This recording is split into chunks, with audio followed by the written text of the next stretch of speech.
Neknoor police स्टेशनमध्ये वार्तांकनासाठी गेलेले पत्रकार अशोक काळकुटे यांच्याशी पोलिसांनी आरेरावी करून उलट त्यांच्यावरच खोटा गुन्हा दाखल केल्याचा गंभीर आरोप सर्व राजकीय पक्ष, सामाजिक संघटना आणि पत्रकार संघटनांनी केला आहे। या प्रकरणी सखोल चौकशी करून संबंधित पोलिसांवर तात्काळ कारवाई करावी, अन्यथा 3 दिवसांमध्ये जन आक्रोश मोर्चा काढण्यात येईल असा इशारा प्रशासनाला यावेळी देण्यात आला आहे। TV9 मराठी या वृत्तवाहिनीचे पत्रकार अशोक काळकुटे हे वार्तांकनासाठी नेकनूर पोलीस ठाण्यामध्ये गेले होते। यावेळी पोलिसांनी त्यांच्याशी आरेरावीची वागणूक केल्याचा आरोप करण्यात आला। यानंतर शासकीय कामात अडथळा आणला व पोलिसांची बदनामी केली या कारणावरून काळकुटे यांच्यावर गुन्हा दाखल करण्यात आला आहे।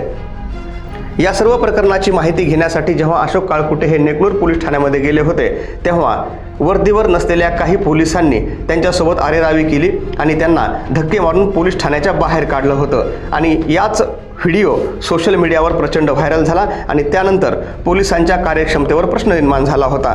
आणि अशातच आता सर्व राजकीय पक्ष, सामाजिक संघटना आणि पत्रकारांच्या संघटनांनी या संदर्भात पोलिसांवर कारवाई न झाल्यास मोर्चा काढण्याचा इशारा प्रशासनाला दिला आहे।